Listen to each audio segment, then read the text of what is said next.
오늘은 역대기야 5장 1절부터 14절까지 말씀을 통해서 주의 영광이 가득한 교회라는 제목으로 함께 말씀을 나누도록 하겠습니다. 질문 하나 하면서 시작을 해보겠습니다. 우리 성도님들께서는 예배가 기대가 되십니까? 아멘 하시는 분도 계시고 아니신 분들도 계시고, 불과 1년 남짓한 시간이 지났습니다. 물론 이제 제가 왔던 시간도 1년 남짓한 시간이 지났고요. 그리고 또 지금 저희가 좀 당면하고 있는 코로나라는 이것도 한 1년 정도 시간이 지금 지나고 있습니다. 자의반 타의반 지금 우리가 그동안 드려왔던 예배의 형식과 모습이 굉장히 많이 지금 변하고 있습니다. 앞으로도 또 그 예배의 모습이 어떻게 변하게 될지조차 지금 저희가 전혀 예측하지 못하는 하루하루의 시간들, 한 번 한 번의 예배를 저희들이 맞이하고 있습니다. 어쩌면 오늘 지금 우리가 드리고 있는 이 예배가 지금 이와 같은 형식으로 드리는 마지막 예배가 될 수도 있다라는 그런 마음으로 항상 오늘의 예배가 정말로 내가 최선을 다해서 드려야 되는 예배의 객권이, 정말로 이렇게 사랑하는 성도님들과 한 자리에 함께 모여서 이렇게 얼굴을 대면하면서 드릴 수 있는 예배가 오늘이 마지막일 수도 있다. 물론 저희들이 시대의 끝날이다 종말이다 이런 것을 논하기 이전에 현재 우리가 당면하고 있는 상황이 이러하기 때문에 굉장히 소중한 마음으로 예배를 드리고자 하는 그런 소원이 있습니다. 그러면 제가 다시 한번 질문을 드려보겠습니다. 우리 성도님께서는 이제 예배에 나오셨는데 이 예배에 나오셨을 때에 무엇을 얻고 돌아가기를 원하십니까? 무엇을 발견하고 가시길 원하고 무엇으로 성도님들의 그 심령이죠, 그 마음을 가득 채우고 돌아가기를 원하십니까? 마음속으로 한번 답하시고 또 예배가 끝날 때쯤에 또 그 질문의 답이 똑같은지 한번 생각해 보시기를 바랍니다.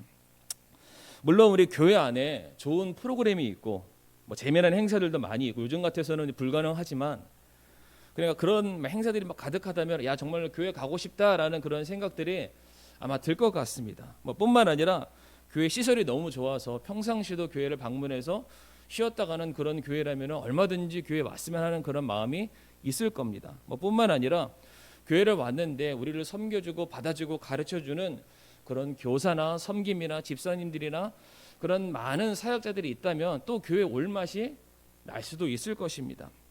뿐만 아니라 이제 우리가 많지는 않지만은 정말로 다양한 계층의 많은 사람들, 내가 교제를 나눌 수 있는 나와 지적인 수준과 삶의 수준과 여러 가지 믿음의 수준이 비슷해서 내가 교회만 오기만 하면 교제를 나눌 수 있는, 충분히 내 마음속의 모든 것을 끄집어낼 수 있는 그런 동기가 있다, 친구가 있다, 성도가 있다. 아마 그러면은 더더욱더 교회를 왔으면 하는 그런 바람이 제가 부탁드리지 않더라도 아마 성도님들이 이 자리를 아마 가득 메우지 않을까 싶습니다. 그런데 저는 이 시간 말씀드리고자 하는 것이 무엇이냐면, 그러한 프로그램보다 시설보다 성도의 숫자의 많음과 행사의 다양함보다 우리가 더 중요한, 우리가 반드시 교회를 와야 하는 이유, 또한 우리가 반드시 예배를 드려야 되는 분명한 가치에 대해서 우리 성도님께 말씀을 드리기를 원합니다. 과연 우리가 예배를 드려야 되는 기준은 무엇이 되어야 되고, 또한 우리가 예배를 통해서 발견하고 얻고 돌아가야 될 정말로 중요한 것이 무엇인가, 우리가 오늘 본문 말씀들을 통해서 두 가지로 한번 살펴보도록 하겠습니다. 첫 번째, 화면에 보이실 텐데요, 제목이 있습니다. 하나님의 말씀만 선포되는 교회가 주의 영광이 가득한 교회입니다. 오늘 제목이 주의 영광이 가득한 교회이죠. 그런데 무엇이 주의 영광이 가득한 교회인가? 바로 하나님의 말씀만이 선포되는 교회가 주의 영광이 가득한 교회라고 말씀을 드리고 싶습니다. 오늘 본문의 배경을 보게 되면은 솔로몬 왕과 이스라엘 백성들이 이제 그들이 간절한 기원이었죠. 예루살렘 성전의 건축이 이제 거의 다 마무리가 된, 완성이 된 때라고 말하고 있습니다. 1절 말씀 보게 되면 솔로몬이 주의 집을 위해 만든 것들의 모든 작업을 마침에라고 되어 있습니다. 여기서 주의 집이라 함은 예루살렘 성전을 의미를 하는 것입니다. 다윗의 간절한 소망을 필두로 해서 이제 솔로몬에 이르러서 드디어 성전이죠, 하나님의 전, 하나님의 집이 이제 거의 한 99.9% 다 완성이 되어 있는 그런 상태입니다. 그리고 이어지는 2절부터의 말씀을 보게 되면은 이제 성전이라는 건물이죠. 어떤 외관들은 다 지어졌기 때문에 이제 그 안을 채우게 될 성전의 기물, 특별히 이제 언약궤가 지성소 안으로 안치가 되는 순서가 이제 기록이 되어 있습니다. 마치 우리가 이제 올림픽을 하게 되면은 많은 선수단 뭐 관객들 다 모이잖아요. 하지만 그럼에도 불구하고 뭐가 있어야 우리가 올림픽을 시작합니까? 그렇죠. 성화봉송. 다 앉았지만은 그걸 안 하면은 뭔가 조금 찜찜할 겁니다. 그거를 딱 해야 야 드디어 올림픽이 시작을 했구나. 우리가 다 그런 것을 느끼는 것처럼 성전 건축에 이제 대미를 장식할 가장 중요하고 뜻깊은 순서인 이제 언약궤가 자기의 자리, 본연의 자리를 위치하는 그런 배경의 설명이 오늘 본문 말씀에 담겨져 있습니다. 자, 그러면 성도님들, 언약궤가 상징하는 게 무엇일까요? 언약궤, 하나님의 궤, 약속의 궤, 여러 가지 의미로 성경에 기록되어 있는데 언약궤가 상징하고 있는 의미, 그것은 바로 하나님의 임재를 상징을 하는 것입니다. 오늘 본문 7절과 9절 말씀을 한번 눈으로 보시게 되면은 반복적으로 언약궤가 등장하는 장면에 무엇이라고 설명이 똑같이 나오는 장면이 있습니다. 7절과 9절에 뭐라고 되어 있습니까? 언약궤 하면은 곧 하나님께서 말씀하시는 곳이라고 되어 있습니다. 하나님이 말씀하시는 곳, 하나님이 계시는 곳, 하나님께서 자기 백성을 만나서 하나님의 뜻과 계획을 전달해 주시는 곳, 바로 그것이 지성소고 언약궤가 놓여지는 장소다라고 성경은 우리에게 말해주고 있습니다. 자, 그러니까 성전이라는 것이 그 건물 자체가 아름답고 화려하고 굉장히 고귀한 값진 어떤 보물들로 치장되었다고 해서 그것이 성전이 아니라 이스라엘의 진짜 왕이시며 천지를 주관하시는 하나님께서 우리와 함께 하시는데 그 하나님이 그냥 함께 하시는 것이 아니라 바로 그곳에서 자기가 사랑하는 백성들을 향해서 사랑의 메시지, 반드시 이 백성들이 알아야 돼 하나님의 뜻이 선포가 되는 곳이기 때문에 성경은 그곳을 하나님의 집이다, 성전이다라고 말하고 있습니다. 단순히 외형이 화려하기 때문에 그곳을 성전이다, 거룩한 곳이다라고 부르는 것이 아님을 우리 성도님들 기억해 주시기를 바랍니다. 바로 하나님의 임재를 나타내는 그 언약궤가 안치가 되는 것이 이제 드디어 성전이 건물로서 기능적인 기계적인 어떤 역할만을 감당하는 것이 아니라 이제 그 성전이 영적인 기능을 이제 감당할 수 있는 시작이다라는 것을 지금 알려주고 있습니다.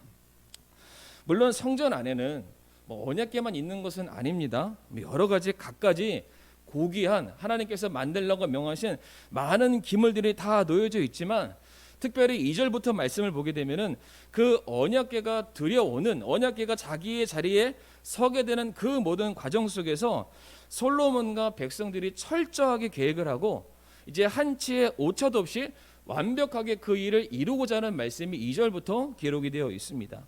2절 말씀을 보게 되면은 이제 그 언약궤를 가져오려고 솔로몬이 이스라엘의 모든 우두머리, 지도자들, 대표자들 그 모든 사람들을 한 곳에 다 불러 모았다라고 이전에 기록이 되어 있습니다. 또한 4절 말씀 보게 되면 레위 사람들이 그 언약궤를 이동하기 위한 만반의 준비를 그들이 하였다라고도 4절 말씀에 기록이 되어 있습니다. 또한 6절 말씀 보게 되면은 그 언약궤 앞에 셀 수 없이 수많은 희생 제물이 바쳐지고 있다라고 되어 있습니다. 물론 다른 기구들에 대해서도 옮겨졌다라는 말이 표현되어 있지만 특별히 언약궤가 이동되는 그 상황 속에서는 그 언약궤 즉 하나님의 임재를 상징하기 때문에 그 앞에 드려지는 희생 제사가 어마어마하게 많다, 수없이 많다라고 기록되어 있습니다. 즉 무엇보다 언약궤가 담고 있는 중요한 메시지가 있기 때문에 그 중요한 일이 지금 거룩하게 진행이 되고 있다. 그것을 지금 본문이 우리에게 보여주고 있습니다.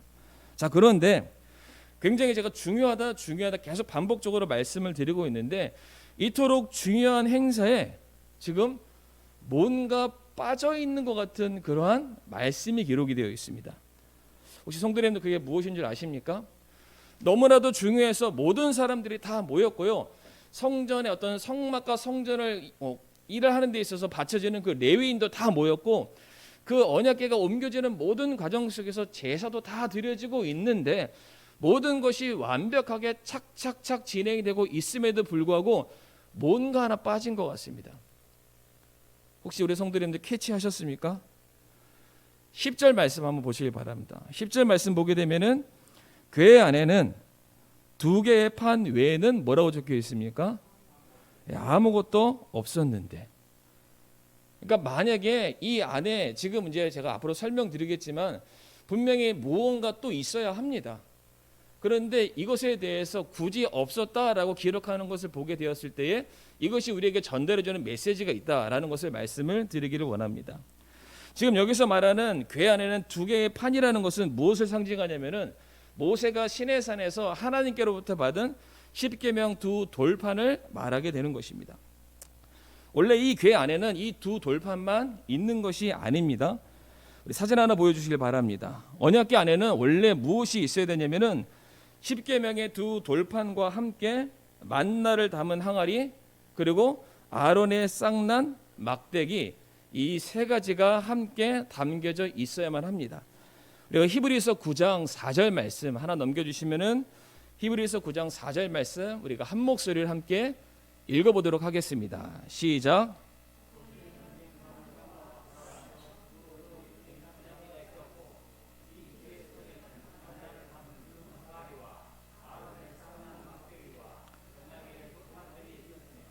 네, 아멘. 하늘에 있는 성막 안에 지성소에도 언약궤가 있는데 거기에 무엇이 있습니까? 십계명의 두 돌판과 아론의 쌍난 막대기와 그리고 만나를 담은 항아리가 있음을 성경이 우리에게 말해주고 있습니다. 자, 그런데 이것이 하늘에 있는 성막 안에 있는 그 언약궤만 이 세 가지가 담겨져 있는 것이 아닙니다.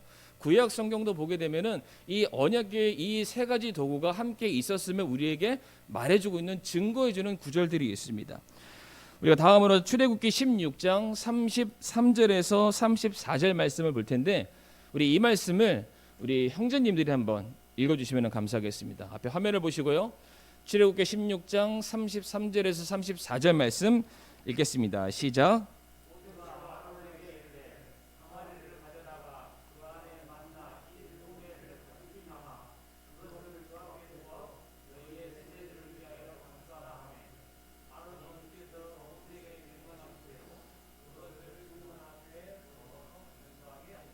아멘. 언약궤 앞에 무엇가 있습니까? 만나가 있습니다. 만나를 담은 항아리가 있고 그것을 간수하라라고 말씀을 하고 있습니다. 다음으로 민수기 17장 10절의 말씀을 우리 자매님들이 앞에 화면을 보시고 한번 읽어주시면 감사하겠습니다. 함께 읽겠습니다. 시작.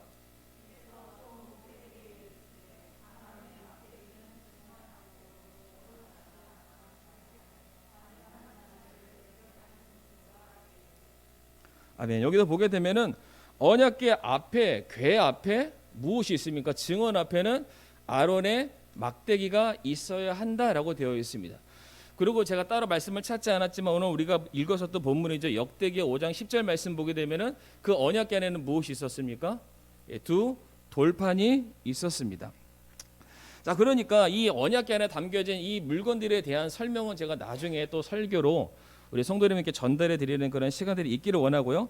근데 분명한 사실 오늘 본문에서 그 언약궤 안에는 두 개의 돌판 외에는 아무것도 없었다라고 말하고 있다는 것입니다. 분명히 있어야 될 궤 안의 기물들이 본문에서는 두 개씩이나 빠져 있음에도 불구하고 물론 본문에서는 왜 빠졌는지에 대해서는 우리들에게 설명하고 있지는 않습니다.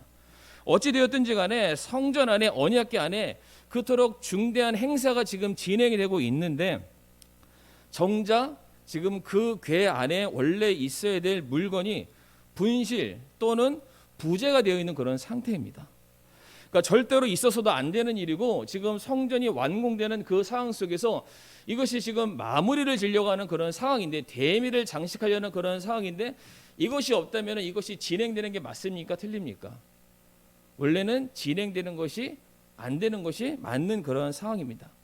자, 그런데 그럼에도 불구하고 오늘 우리가 함께 읽었었던 본문을 보게 되면은 이날 언약궤의 봉헌식 성전 완공식의 행사는 어떻게 됐습니까? 끝까지 완벽하게 진행이 되었다는 것을 우리가 볼 수가 있습니다. 이것은 무엇을 말해주냐면은 다른 것은 다 없어도 그 궤 안에 두 돌판이죠. 이 두 돌판만 있어도 언약궤가 상징하는 그 내용을 우리들에게 충분히 전달해주고 있다는 것을 말해주는 것입니다. 제가 잠깐만 마스크를 좀 벗도록 하겠습니다. 이 두 돌판만 있어도 언약궤가 상징하는 그런 본질적인 내용을 하나님께서는 이스라엘 백성들에게 충분히 전달할 수 있었기 때문에 그 성전 봉헌식의 모든 행사들이 계속해서 진행이 되고 있다라고 제가 다시 말씀을 드립니다. 자, 그러면 이 두 돌판 10계명이라고 말씀을 드렸는데 그것이 의미하는 바가 무엇이었습니까? 처음에도 말씀을 드렸다시피 그것은 바로 하나님의 말씀입니다. 하나님께서 인간에게 계명을 주시고 그 계명을 어길 시에 뭐라고 말씀하셨냐면은 너희가 그 말을 지키지 않았을 때에는 너희가 죽게 될 것이고 반대로 너희가 그 말에 순종하는 자리에 서 있기만 한다면 너희는 살 수 있는 존재가 된다라고 하나님께서 이스라엘 백성들에게 말씀을 해 주셨습니다. 자, 인간이 지음을 받았을 때에도 특별히 우리 창세기 2장을 가게 되면은 아담과 하와가 지음을 받게 되는 그 장면을 보게 되었을 때에 하나님께서 이제 흙덩어리로 사람의 형체를 만드십니다. 그리고 그 코와 입에 생기를 불어넣게 되었을 때에 무가치한 존재죠. 흙에 존재한 진흙에 존재한 그 인간이 이제 드디어 살아 움직이는 생명 곧 생명체가 되었습니다. 이때도 하나님께서 아담에게 생기를 불어 넣으셨는데 여기서 생기를 불어 넣다라는 그 단어가 우리가 잘 아는 성경 말씀이죠. 디모데후서 3장 16절 말씀. 우리 성경 우리 한번 다 같이 펴 주시길 바랍니다. 화면에는 나오지 않고요. 디모데후서 3장 16절의 말씀을 펴 주시기를 바랍니다.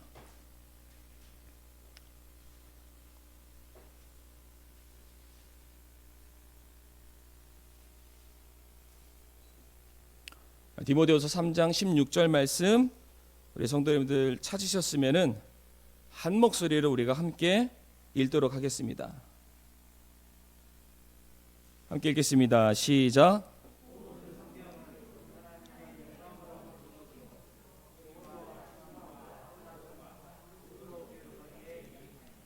아멘.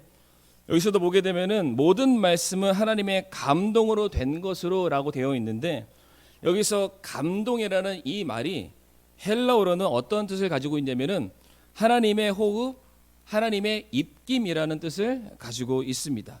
자, 그러니까 하나님께서 아담과 하와, 아담을 만들었을 때 그 코와 입에 생기를 불어넣었을 때 무엇을 불어넣었냐면은 하나님의 입김, 하나님의 호흡을 불어넣었는데 성경은 그것을 무엇과 동일하다고 얘기하고 있냐면은 그것이 바로 하나님의 말씀이다라고 이야기를 하고 있다는 것입니다.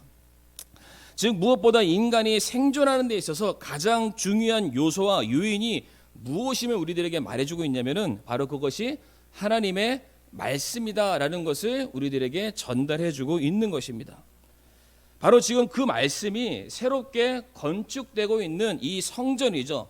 이 성전의 가장 핵심부 중심 바로 그 자리 지성소, 바로 심장과도 같은 그 자리, 그 언약궤 안에 담겨져 있다는 것을 우리에게 가르쳐주고 있습니다. 마치 우리가 이제 시계를 보면은 시계 안에 시계가 돌아가기 위해서 배터리를 우리가 끼는 것처럼 뿐만 아니라 자동차가 움직이기 위해서 자동차에 모든 바퀴나 주축이나 다 있어도 엔진이 없으면 못 가잖아요. 그 위에 엔진을 얹히는 것처럼 이제 성전이 성전답게 성전이 그 기능을 행할 수 있는 가장 최종 핵심 부품이 무엇이냐? 그것이 바로 하나님의 말씀이다라는 것을 보여주고 있습니다. 이것보다 더 중요한 것은 없다라는 것입니다. 성전이 단순히 금으로 치장을 했고 보석으로 치장을 했고 온갖 화려하고 수려한 모든 것으로 치장되어 있기 때문에 우리가 그곳을 찾아가고 우리가 그곳에서 예배를 드리고 우리가 그곳에서 기뻐할 것이 아니라 그곳에 무엇이 있기 때문에 다른 것 다 없어도 상관없습니다. 바로 그것에 하나님의 궤 안에 하나님의 임재를 상징하고 있는 하나님의 말씀, 하나님께서 거기서 내 백성들에게 말씀하신다는 그 말씀이 있기 때문에 성도들은 반드시 어디를 가야 합니까? 성전을 향해서 나아가야 한다는 것을 말해주고 있습니다. 달리 표현하자면은 솔로몬이 이 성전을 건축한 것은 단지 외형적인 웅장함과 어떤 성전 안에서 사람들이 어떤 일들을 해결하기 위한 기능을 위해서 세웠던 것이 아니라 무엇보다 하나님의 직접적인 임재를 상징하는 그 말씀을 보관하기 위해서 그리고 그 말씀을 통해서 하나님의 뜻을 그들이 전달받기 위해서, 그리고 마땅히 내가 살아가는 내 인생에 내 살 소망과 생명을 얻기 위해서 솔로몬이 성전을 만들게 되었고, 이제 그곳으로 나와서 모든 백성들로 하여금 하나님의 말씀을 듣고 예배하라고 그렇게 지금 성전을 짓게 되었다는 것입니다. 우리가 다 같이 역대기야 6장 20절 말씀 한번 보도록 하겠습니다. 역대기야 6장 20절 말씀.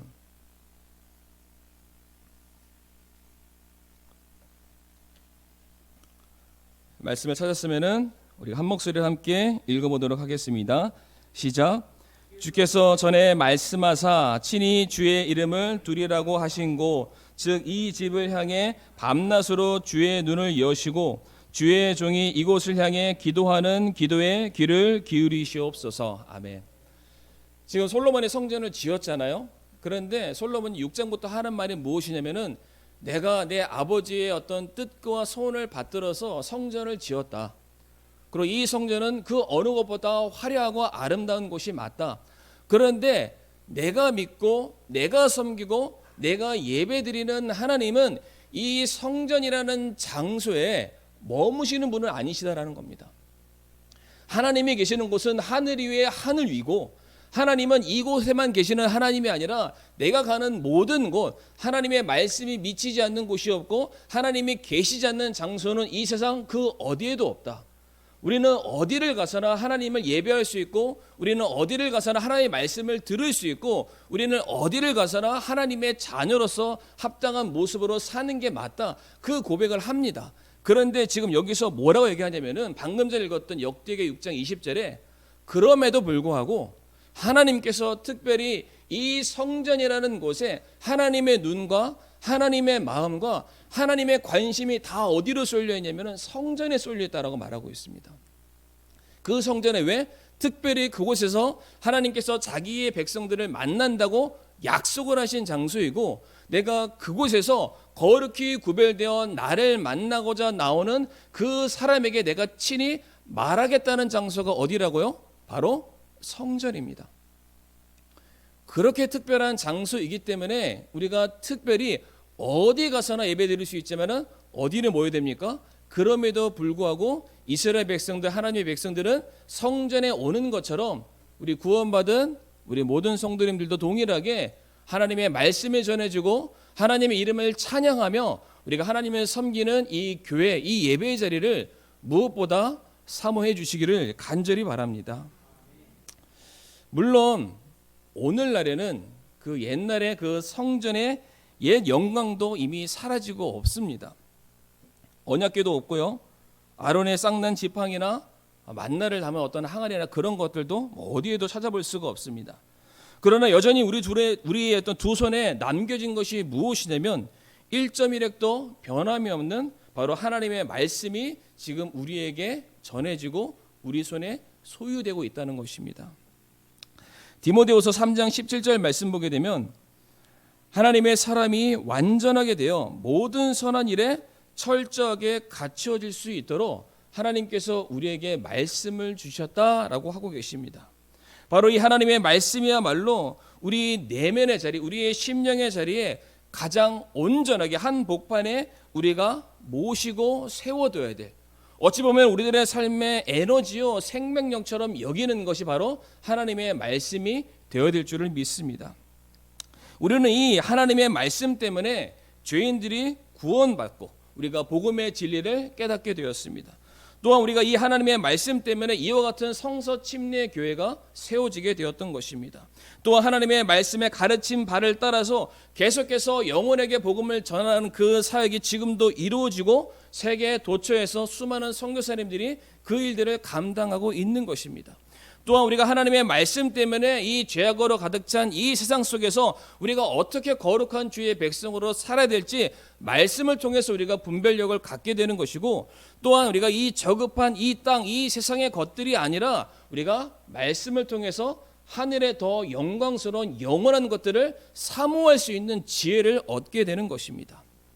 뿐만 아니라 우리가 하나님의 말씀을 통해서 우리가 왜 이 땅에서 살아가야 되는지, 하나님께서 우리를 구원하시고 난 이후에 왜 천국으로 부르지 아니하시고 이 땅에 남겨놓으신 우리들의 삶의 진짜 목적과 우리들의 사명을 우리가 성경을 통해서 발견할 수 있게 되는 것입니다.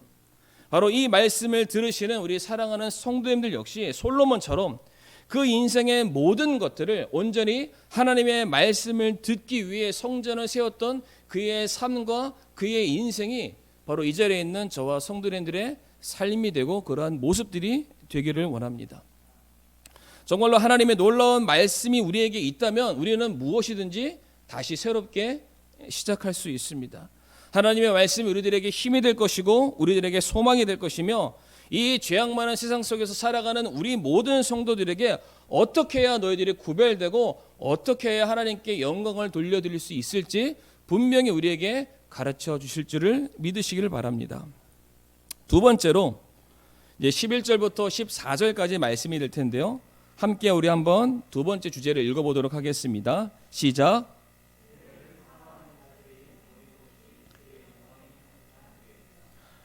예배를 사모하는 자들이 모인 곳이 주의 영광이 가득한 교회입니다.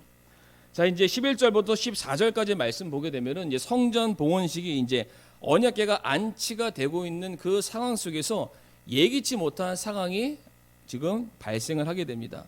13절 하반절부터 14절 상반절까지의 말씀을 보게 되면은 이렇게 말씀이 기록되어 있습니다.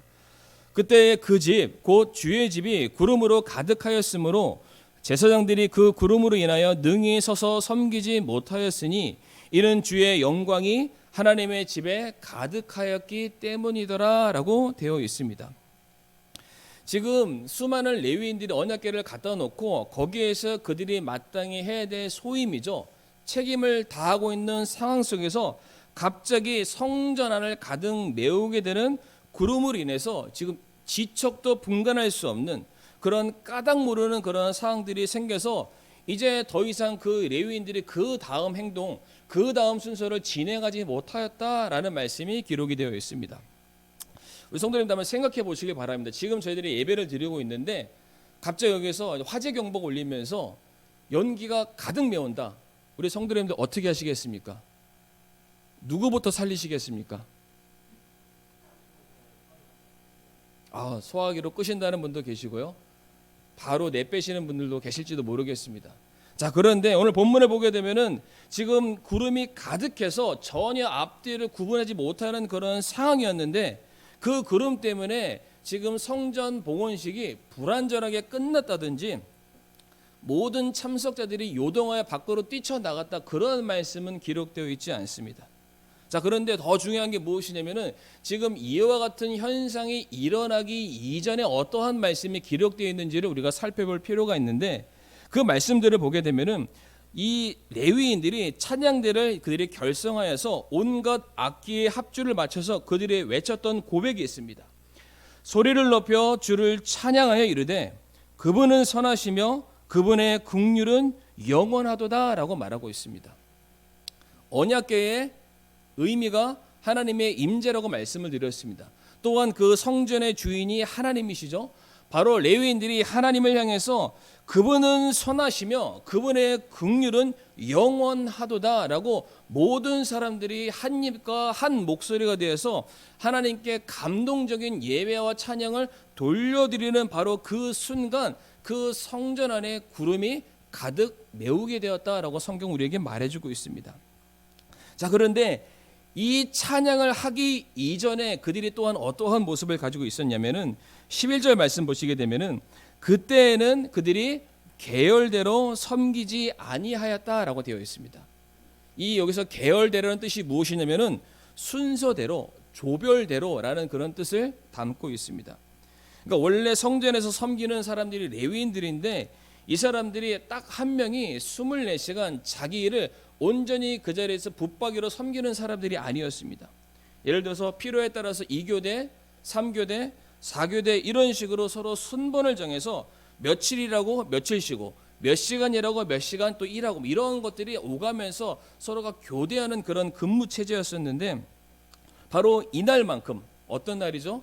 이 성전 안에 언약궤가 봉헌되는 그날만큼은 서로 순번에 상관없이 모두가 함께 나와서 그 언약궤 봉헌식에 모든 사람들이 동참했다라고 말해주고 있습니다. 그러니까 어떠한 사람은 나 지금 방금 전에 근무 섰는데 내가 새벽 시간에 근무를 섰기 때문에 피곤하니까 내가 지금 집에 가서 잠을 자야 될 타임이다, 이런 것에 아랑곳하지 않고 집에 갈 것을 무릅쓰고 다시 돌아와서 성전 봉헌식에 참석해서 자기의 임무의 그 자리에 그들이 섰다라는 것을 말해주고 있습니다. 피곤함을 무릅쓰고 다른 과중한 업무들을 다 뒤로 한 채 모두가 함께 모여서 하나님의 임재를 그들이 마음과 뜻을 다해서 찬양을 돌려드렸음을 우리들에게 말해주고 있습니다. 다시 말씀드리면은 이 성전 봉헌식을 할 때에는 그 누구도 한 사람도 열애 없이 책임의 어떤 유무와 경종을 다 떠나서 모든 사람들이 모이기를 힘썼고, 행사니까 어쩔 수 없이 참석하자 이런 것들이 아니라 함께 모여서 성전의 주인 되신 하나님을 경외하고 찬양 돌려드리는 그 일들에 모든 사람들이 한 마음과 한 뜻이 되었을 때 바로 거기에서 무엇이 나타났습니까? 바로 하나님의 임재를 상징하는 구름이 그들을 휘감쌌던 것입니다. 성경에 보게 되면 하나님의 임재를 상징하는 구름이 나타나는 것이 여기에만 나와 있지 않고요, 출애굽기 34장 4절부터 5절까지 말씀에 기록되어 있습니다. 화면을 한 2번 넘겨주시면 아마 나올 겁니다. 하나 더 넘겨주시고요, 하나 더 넘겨주시면 출애굽기 34장 4절에서 5절 말씀, 우리 이것을 한 목소리로 같이 한번 읽어보겠습니다. 시작.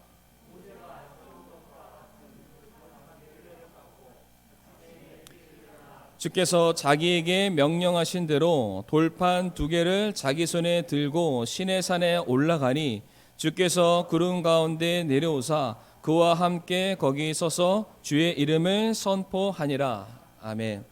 모세도 하나님의 말씀에 따라서 2 돌판을 들고 산 위에 올라가서 그 깎아놓은 판 위에 하나님의 말씀이 기록되기를 사모하는 마음으로 올라갔을 바로 거기에 하나님의 임재를 상징하는 구름이 가득하게 되었고, 바로 거기서 하나님께서 모세에게 필요하신 그 말씀을 전해주시는 장면이 바로 이 말씀이 되겠습니다. 그러니까 구름은 무엇을 상징한다고요? 하나님의 임재를 상징하게 됩니다. 동일하게 지금 오늘 본문으로 다시 돌아와서 역대기야 5장 11절부터 14절에 나와 있는 그 구름은 어떠한 사고를 말하는 것이 아닙니다. 바로 그것이 하나님의 영광이 하나님의 전에 임하게 되는 그런 놀라운 현상을 우리들에게 동일하게 지금 보여주고 있는 부분입니다. 그러니까 이것이야말로 이 성전 안에 구름이 가득 찬 것이야말로 무엇을 말해주냐면은 드디어 이 언약궤 봉헌식의 하이라이트가 지금 진행되고 있다. 그렇잖아요. 지금 언약궤를 갖다 놨는데 뭐 하나 갖다 놨다고 끝이 아니라는 겁니다. 갖다 놨는데 갖다 놓은 곳에 모든 사람들이 이것을 보면서 기뻐했던 겁니다. 왜 기뻐했습니까? 그것이 상징하는 것이 곧 하나님이시기 때문에. 그런데 그 어떠한 기물로서 역할을 감당하는 것이 아니라 그것을 갖다 놨을 때 그것은 나에게 말씀하는 존재입니다. 내가 어떻게 살아야 되는지, 내가 어떠한 존재인지, 앞으로 내가 무엇을 하며 살아가야 되는지를 내게 말해주는 하나님의 임재가 있는 그 언약궤이기 때문에 수많은 사람들이 피곤함과 바쁨과 모든 것들을 다 제쳐놓고 그것을 경배하고 찬양하고 기뻐하며 모두가 하나가 되는 그 마음이 있었을 때에 하나님께서 그 자리에서 그것을 흠양하시고 기뻐하시고 그 자리에 내려오셨다라는 겁니다. 누구에게 내려왔습니까? 하나님을 예배하기를 사모하는 사람들이 가득했을 때에 하나님께서 드디어 그것을 기쁘게 여기시고 그 자리로 내려오시게 되었다는 것입니다. 물론 그때 당시 지었던 이 다윗을 비롯해서 솔로몬 시대에 지었던 그 성전의 그 위용은 너무나도 찬란하고 아름다웠을 것이 분명합니다. 엄청나게 많은 금이 들어가고 보석이 들어갔으니까요. 그리고 그 안에 수많은 기물들도 있었겠죠. 그런데 더 중요한 거, 하나님의 임재가 임하게 되었을 때 구름으로 그 모든 것은 다 가려졌습니다. 그런 것들은 중요하지 않다라는 거죠. 그것보다 더 중요한 거, 하나님께서 그것을 받으시고 내가 너희와 함께 할 것이고 이제 내가 너희의 주인이 되고 너희의 왕이 되어서 이제 너희들의 삶을 인도해 줄 이가 바로 나다라는 것을 전달해 주는 그런 놀라운 장면, 바로 아까도 말씀드렸지만은 이 성전의 어떠한 대미를 장식하는 엄청나게 놀라운 사건이 바로 이 자리에서 일어나게 되었던 것입니다.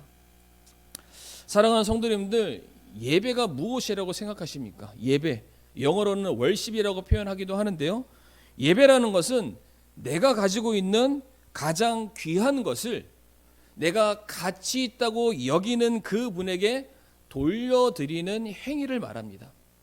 그러니까 우리는 보통 예배 드리러 가자라고 하면은 그냥 옷 좀 잘 입고 주일날 내 자리에 앉았다가 말씀 듣고 돌아가는 것을 예배라고 생각하잖아요. 그런데 예배가 담고 있는 원래 의미는 내가 가지고 있는 가장 귀한 것을 내가 생각했을 때 가장 가치 있는 존재에게 그것을 돌려드리는 행위를 말합니다. 자, 그런데 로마서 12장 1절과 2절 말씀 보게 되면은 내가 가지고 있는 가장 귀한 게 무엇입니까? 내 지갑입니까? 내 집문서입니까? 땅입니까? 아니죠. 무엇이 제일 중요하죠? 바로 자기 자신이죠. 그러니까 예배라 함은 내 자신을 온전히 하나님 앞에 번제처럼 다 쏟아붓는 행위. 하나님 제발 나를 받아주시고 나의 생명의 주관자가 되어주시고 내게 말씀하셔서 나로 하여금 내가 가야 할 길을 인도해 주세요라는, 내가 하나님께 내 자신을 쏟아놓는 행위가 바로 예배가 되겠습니다. 그런데 대부분의 사람들이 예배를 어떻게 생각하냐면, 교회 목사님이나 사역자들이나 스태프들이 잘 만들어 놓고 꾸며 놓은 그런 예배나 순서에 내가 왔다 가는 것을 예배로 생각하는 경우들이 너무나도 많이 있습니다. 그런데 그렇게 해서는 우리가 하나님의 임재를 경험할 수가 없습니다. 오늘 레위인들 한번 보시길 바랍니다.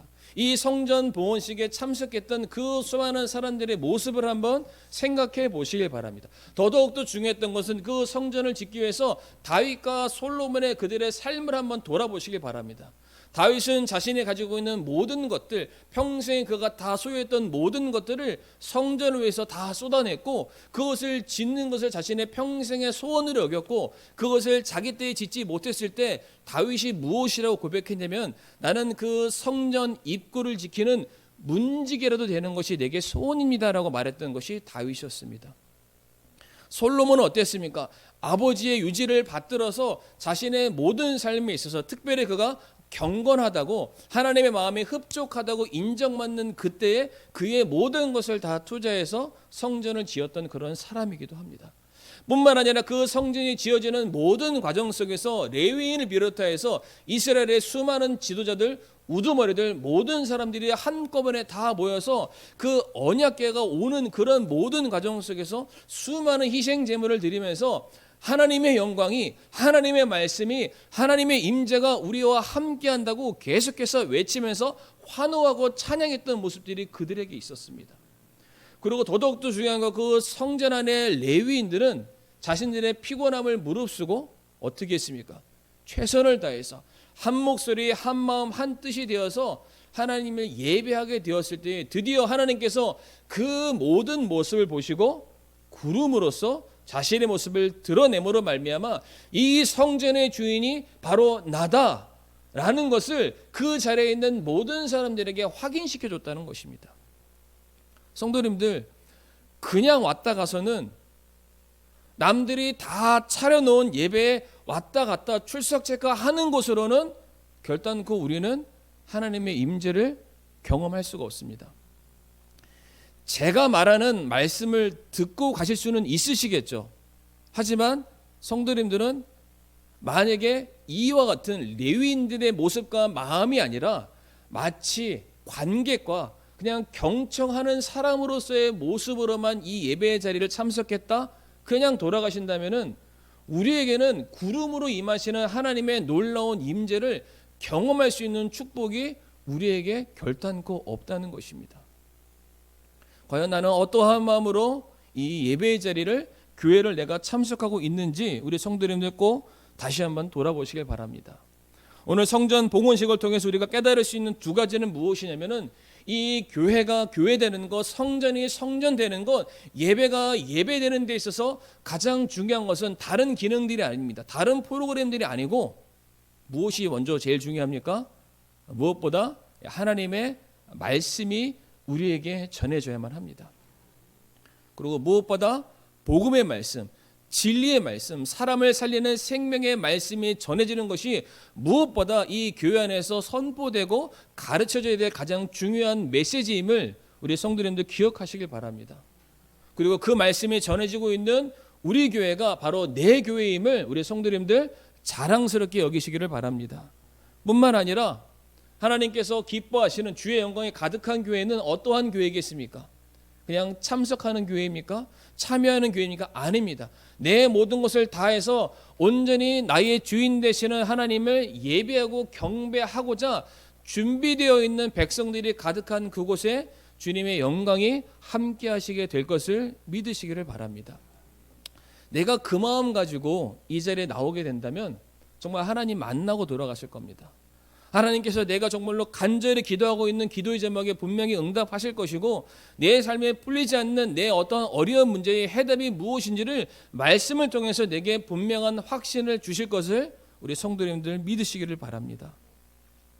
말씀을 마무리하면서 우리는 2020년도 지난해 우리가 지금 맞이하고 있었던 큰 숙제 같은 문제죠. 코로나가 끝날 줄 알았습니다. 근데 끝나지 않고 우리가 더 큰 숙제를 우리 어깨에 메고 우리가 2021년도를 우리가 다시 맞이하게 되었습니다. 정말로 많은 사람들이 이 일로 인해서 손해보는 것들이 굉장히 많아지고 있습니다. 근데 특별히 우리 성도의 입장에서 우리 성도라는 관점으로만 놓고 봤었을 때 우리가 가장 많이 놓치고 있는 것, 가장 많이 손해보고 있는 것이 우리 성도님들 무엇이라고 생각하십니까? 저는 그것이 바로 예배라고 생각합니다. 물론 우리가 인터넷으로, PC로, 노트북으로, 스마트폰으로 얼마든지 우리가 예배를 드릴 수 있죠. 하지만 그 예배가 과연 오늘 레위인들이 그 언약궤 봉헌식에 드렸던 그들의 마음과 그 자세에 우리가 과연 비교할 수 있을까? 과연 내가 지금 그 집에서 한적하게 누워서 보는 그 모습이 과연 내가 지금이라도 내려오실 하나님 앞에 결코 부끄러움 없는 그런 모습으로 내가 서 있는가 꼭 생각해 보기를 원합니다. 그렇기 때문에 우리가 정말로 그냥 무미건조하게 왔다 갔다 하는 그런 예배가 아니라 정말로 이 자리에 나왔을 때 이곳에 하나님께서 내 눈과 내 마음과 내 관심이 쏠려 있는 그러한 장소라고 특별히 구별해 놓으셨기 때문에 우리가 이곳에서 구별된 하나님의 백성으로서 이 자리에 나와서 내가 하나님의 말씀을 듣기를 원합니다. 내가 때를 어떤지 얻지 못하든지 간에 내가 하나님의 자녀이기 때문에 예배자로서 내가 올 한 해 내가 승리하기를 원합니다. 라는 그런 믿음의 결단이 오늘 이 자리에 참석하시는 우리 모든 성도님들 위해 함께하기를 간절히 바랍니다. 이 말씀 하나 읽고 마치겠습니다. 하박국 2장 20절의 말씀, 맨 마지막 화면 한번 넘겨주시기 바랍니다. 하박국 2장 20절 말씀 화면을 넘겨주시면 되겠습니다. 네, 함께 읽겠습니다. 시작. 그러나 주는 자신의 거룩한 전에 있으니 온 땅은 그의 앞에서 잠잠할지니라. 아멘.